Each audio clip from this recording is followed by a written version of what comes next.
So I'm preparing for my role as Dan in Next to Normal. I'm the understudy, and the male lead just took off on a plane today for another show. So the next 5 shows are mine. Yay! But also scary. And I just want to share a little of my process. I know some actors follow me. Some of you I know are more experienced than me, but some of you maybe are not. So I'm just giving you a peek into my process. And what I do is I go over what, in acting terms, we call it given circumstances, whatever's written in the script. In this case, there's so much singing of the story. So in this case, I'm going over the script and the lyrics and seeing what's in the script and in the lyrics that tells me about Dan and what's going on in his life. And I'm just going to kind of read you through it. In the very top of the show, Diana refers to him. She says, "My husband is boring. He studied architecture. He's an architect." And if you're very familiar with the show, then you'll be familiar with the lyrics and the story. But I'm just kind of sharing it because as an actor, one of the hardest things to do is to take what I'll call a bad script that doesn't really give you a lot in the dialogue or in the songs to fill out who this person is. And even worse is when it does, and the director decides to ignore it, and you're reading all this stuff in the script, and you're singing all the songs, and you go prepare that way, and then he's got a preset idea, or she's got a preset idea of how they want the story to turn out that has nothing to do with what's in the script, or directly conflicts with what's in the script. But at any rate, so these are just my notes, and they're not in any order. They're just as they came to me, and they may still evolve because I still haven't been on stage very much with the main cast. But part of the reason Dan, part of the reason Dan has stayed is fear. He has a lyric that says, for year after year, from love or from fear, either way. And then he has another lyric that says, I could never be alone. And then he said, has another lyric that says, I've never had to face the world without her by my side. So it gives you an idea that one of Dan's driving forces is fear, and fear of being alone. I have a note. He genuinely loves Diana. The Diana he met was the girl who was shining so brightly, like the light from Orion above. That's the lyric. He met her when they were young architectural students. And he has a lyric, and he says, and I loved a wife so alive. I loved a wife so alive. Another lyric, remembering when she was 20 and brilliant and bold. And another one, and she was wicked and wired. The sex was simply inspired. You know, it gives you an idea of how he feels about Diana. I have in my notes, he may be a little older than Diana in the dialogue. He says, I'm almost 22, and he remembers her all the way back to 20, so maybe he's a little bit older. Maybe they met, so I said maybe they met at the beginning of their college careers. We know she got pregnant with their son Gabe before she finished her degree and became an architect. She says that in her dialogue.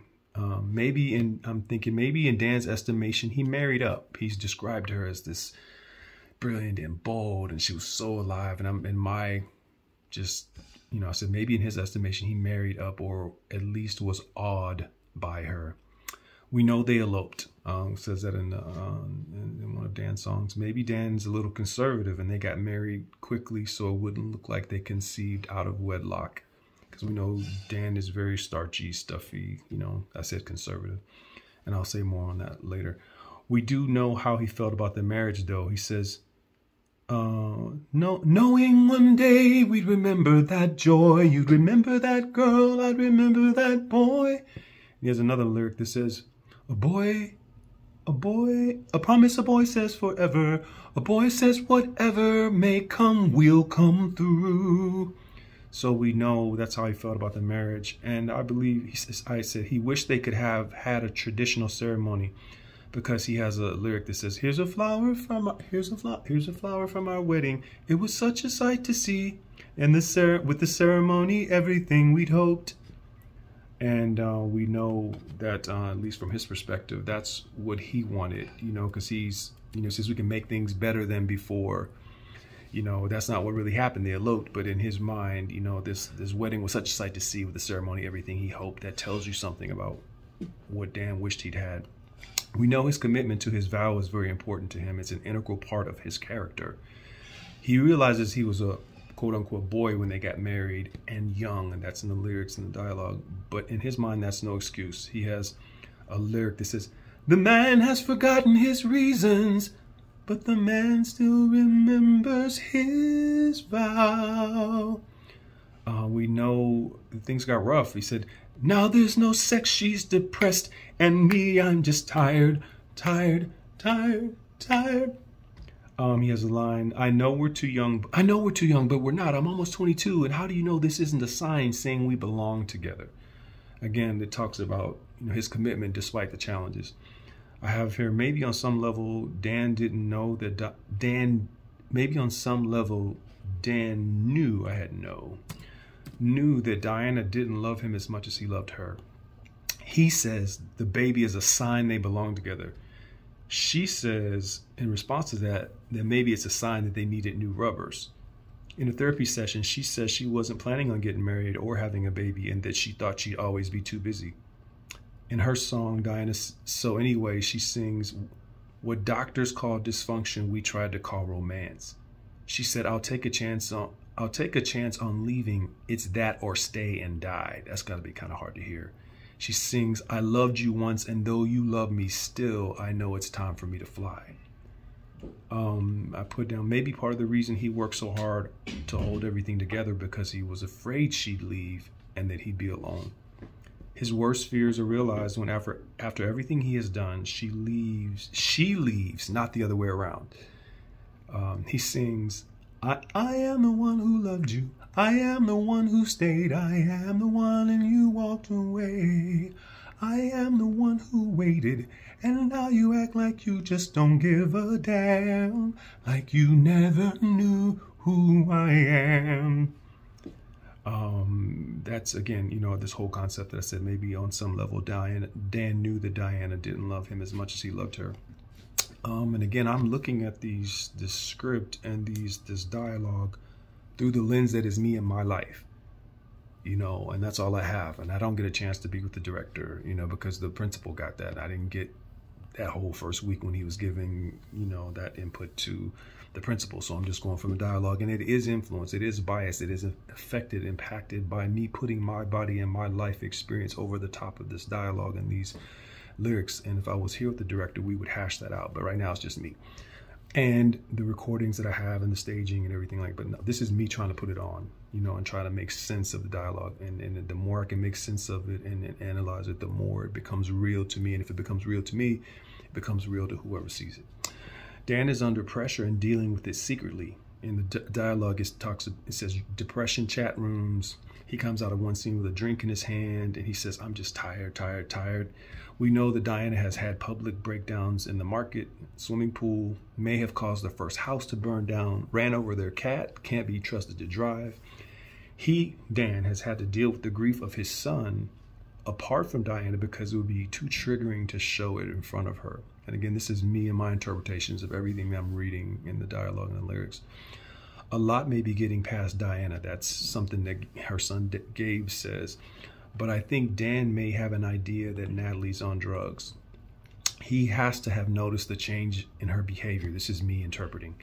Maybe he attributes some of it to Henry, which is her boyfriend in the script.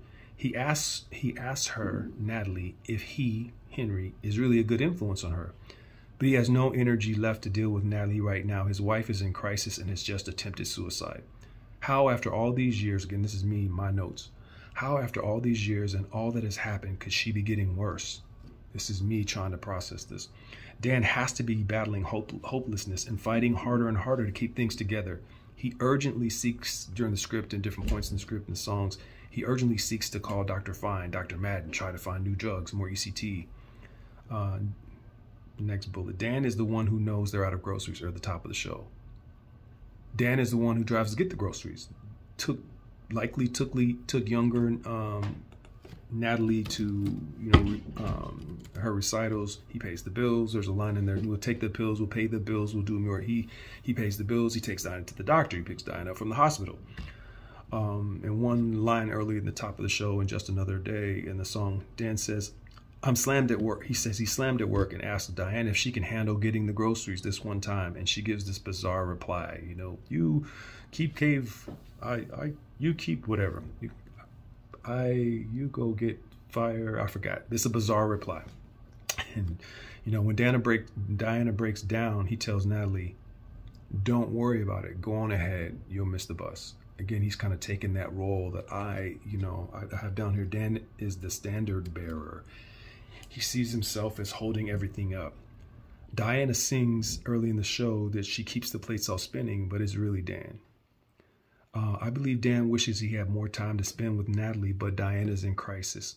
He tells Natalie, you know, Natalie, it's not all about you. It's about helping your mother. Natalie yells back, as always. Dan knows she's right, but Natalie seems to be able to fend for herself. Even if I am not, me, Dan, am not too crazy about the change in her behavior. Again, I'm assuming he notices. Dan, more than anyone, knows that Natalie is the invisible girl that she sings about in one of her songs.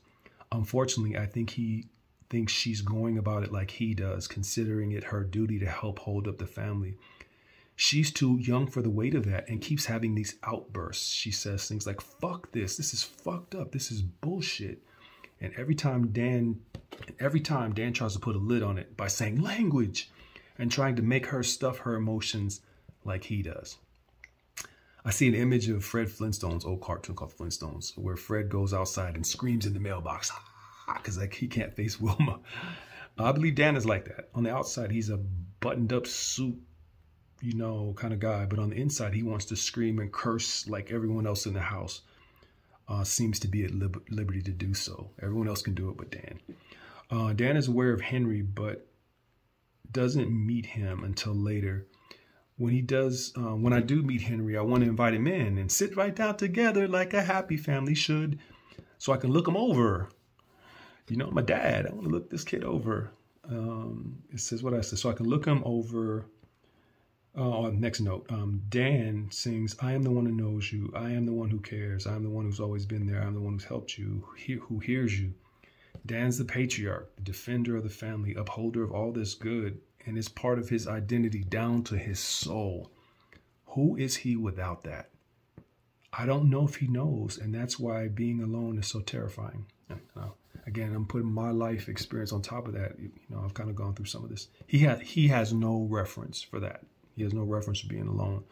I find it interesting that Dan and Diana never... That's another bullet. That's an interesting bullet. Let me make that a separate bullet. I find it interesting that Dan and Diana in the script or the songs never... I should get help from either of their parents until she leaves him at the end. Oh, spoiler if you don't know the show.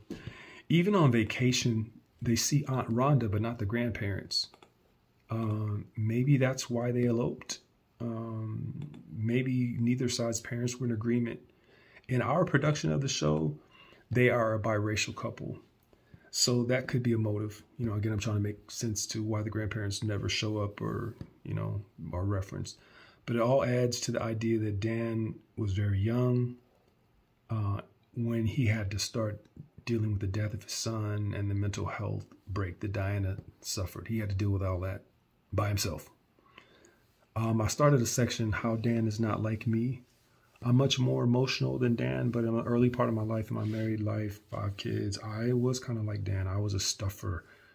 Now I'm not like that, and that's a challenge for me because I am very emotional now. And in my real life now, with mental health challenges, I am much more like Diana. I take medication to stay even keel, and without the meds, I do resemble Diana, teary breakdowns and,